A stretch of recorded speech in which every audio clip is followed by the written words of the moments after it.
इस वीडियो में हम अपवाह या अनुगमन वेग के लिए व्यंजक प्राप्त करेंगे, एक्सप्रेशन ड्राइव करेंगे ड्रिफ्ट वेलोसिटी के लिए। सबसे पहले हम देखेंगे इसमें कि अनुगमन वेग तथा विद्युत क्षेत्र में क्या संबंध होता है। फिर हम देखेंगे कि अनुगमन वेग तथा विभवांतर में क्या संबंध होता है। तो ये दोनों यहाँ पे हम जो व्यंजक हैं दोनों प्राप्त करेंगे, दोनों ही एक्सप्रेशन हम यहाँ ड्राइव करेंगे। उसके लिए हम मान लेते हैं कोई एक चालक जिसका परिच्छेद क्षेत्रफल a तथा लंबाई है इसकी l।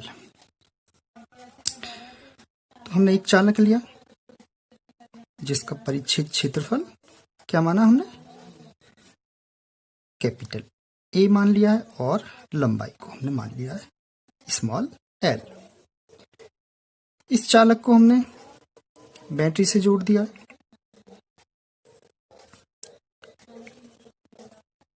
बैटरी से जोड़ा तो इसके सिरों के बीच एक विभवांतर स्थापित हो जाता है और अब विभवांतर स्थापित हो जाता है तो इसमें एक विद्युत क्षेत्र उत्पन्न हो जाता है और जिसकी दिशा कैसी होती है,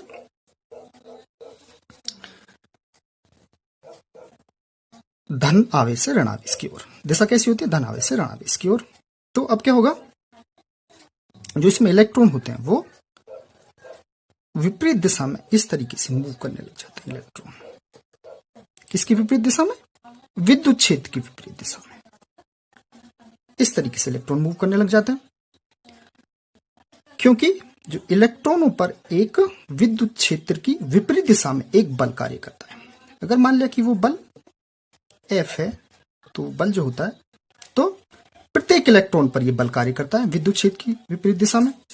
तो अब इनको एक त्वरण मिल जाता है, प्रत्येक इलेक्ट्रॉन को एक ही त्वरण मिल जाता है और ये क्या होगा, अब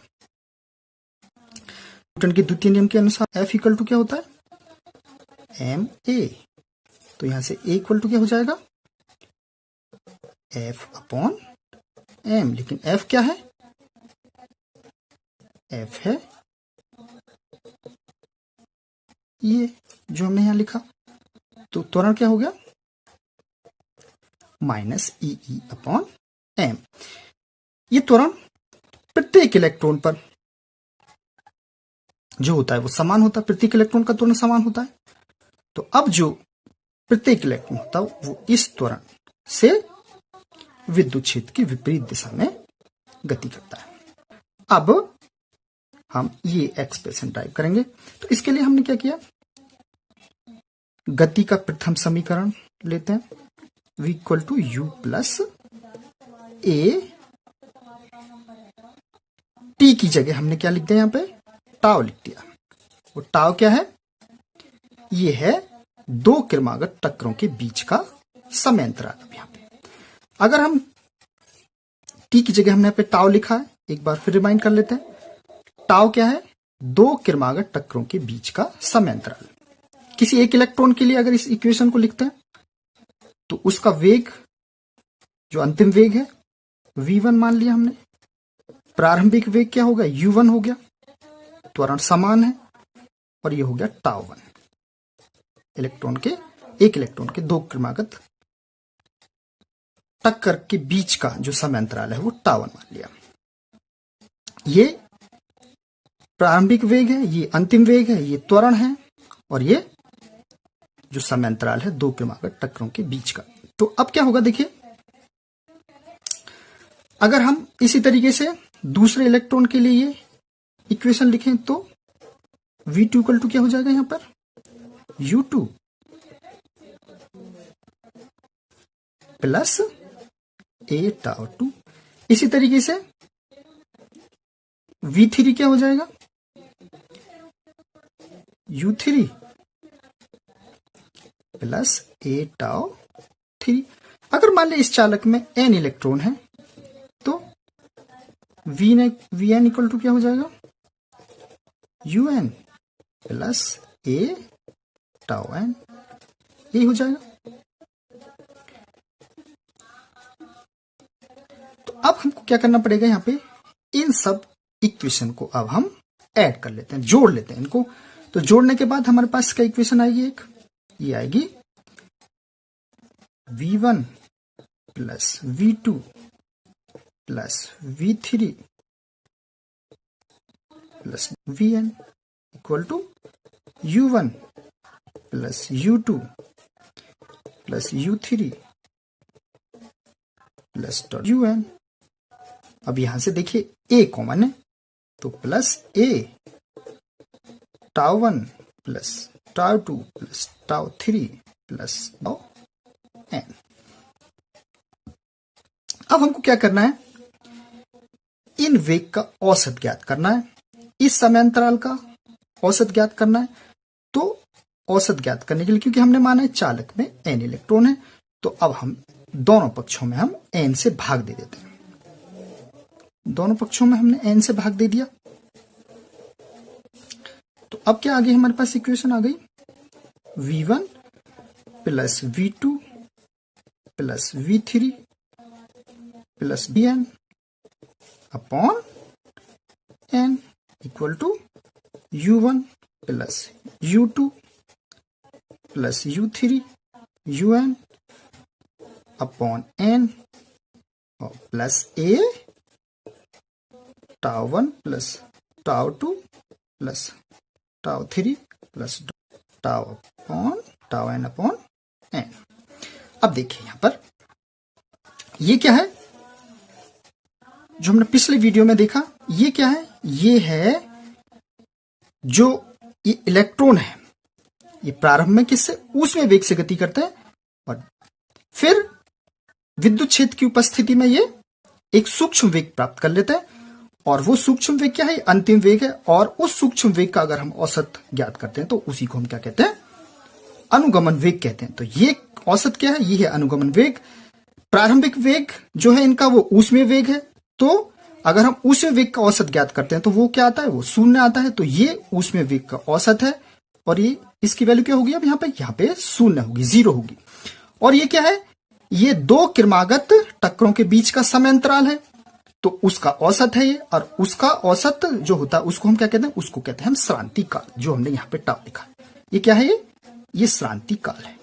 तो अब क्या हो जाएगा, फिर ये हो गया अनुगमन वेग इलेक्ट्रॉन का, ये ऊष्मीय वेग, इसका औसत 0 हो गया।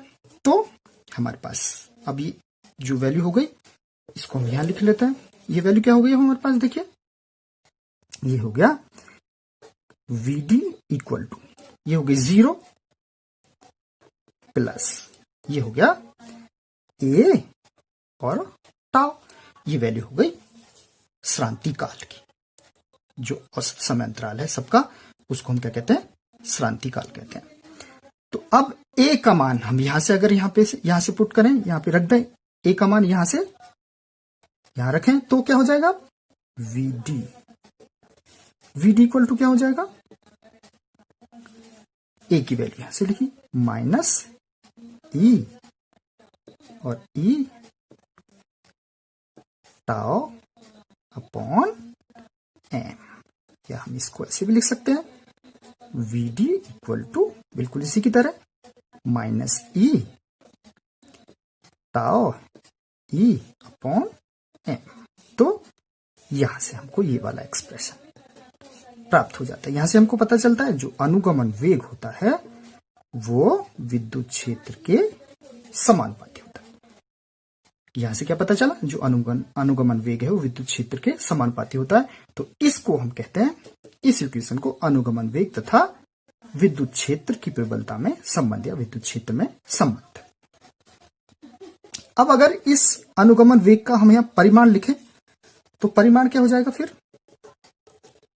Vd equal to E tau E upon m,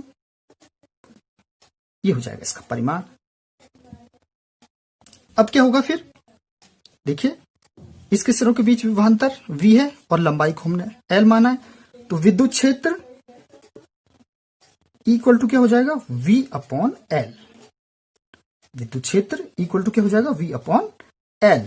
तो यहां पे E की वैल्यू हमने रखी तो VD इक्वल टू क्या हो गया फिर अब E टाउ अपॉन M, और E की जगह हमने क्या लिख दिया यहां पे V अपॉन L।